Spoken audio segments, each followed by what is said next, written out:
Hello అండి. ఈరోజు వంకాయ పెరుగు పచ్చడి చేసుకుందామండి. ఇది ఎప్పటికీ బోర్ కొట్టని రెసిపీ అండి. సో చాలా టేస్టీగా ఉంటుంది. సో మీకు కూడా చూపిస్తాను ఎలాగో. సో ఇలా పెరుగు కొద్దిగా వేరే బౌల్లో తీసుకుని కొట్టుకుందామండి. ఫస్ట్ కొద్దిగా ఉప్పు వేసుకుని, అలాగే కొద్దిగా వాటర్ పోసుకుని విస్కర్తో విస్క్ చేసుకుందామండి. ఇలా విస్క్ చేసుకుని ఈ పెరుగు పక్కన పెట్టేసుకుందాం. ఒక బౌల్ తీసుకుని వాటర్ పోసుకుని అందులో కొద్దిగా కొంచెం ఉప్పు వేసుకుందాం అండి. సన్న ముక్కలుగా కట్ చేసుకుని వాటర్లో వేసుకుందాం అండి. ఇలా ప్యాన్ పెట్టుకుని కొద్దిగా ఆయిల్ వేసుకుందాం అండి. వేసుకుని ఈ కోసిన వంకాయ ముక్కలు వేసేసుకుందాం. అన్నీ వేసేసుకుందాం. అలాగే కొద్దిగా ఉప్పు కలుపుకుని మూత పెట్టుకుందాం అండి మగ్గేదాకా. ఇలా వేగాక ప్లేట్లో తీసి పక్కన పెట్టుకుందాం. ఆరినాక అప్పుడు పెరుగులో వేసుకుందామండి.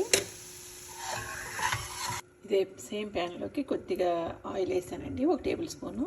అలాగే కొద్దిగా ఆవాలు, కొద్దిగా జీలకర్ర అండి,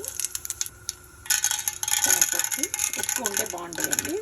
శనగపప్పు, మిర్చి, కరివేపాకు ఇలా వేసుకున్నాక ఉల్లిపాయ వేసుకున్నాం.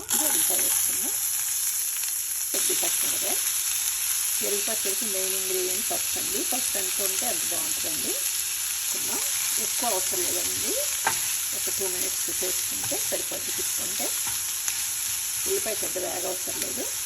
అండి స్టవ్ కట్టేసుకుని ఆరినాక కలుపుకుందామండి పెరుగులో. ఇవన్నీ ఈ వంకాయని దీంట్లో వేసేసుకుందాం పెరుగులో. అలాగే ఇది కూడా ఆరిపోయిందండి, ఉల్లిపాయది వేసేసుకుందాం. ఉల్లిపాయ కూడా పైన కొత్తిమీర చల్లుకుందాం. అంతే అండి, అంతా కలుపుకుందాం. సో చాలా బాగుంటుందండి. వారంలో 1 రోజైనా చేసుకోండి ఇలా. సో చాలా టేస్టీగా ఉంటుంది. ఓకేనా? అంతే అండి, చాలా టేస్టీ అయిన వంకాయ పెరుగు పచ్చడి అండి. చాలా బాగుంటుందండి. ట్రై చేయండి మీరు కూడా. ఫస్ట్ టైం చూస్తున్నట్లయితే నా ఛానల్ని ప్లీజ్ సబ్స్క్రైబ్ అండి. Rama's cooking. Thank you and stay tuned for more videos. Thank you so much. Have a nice day.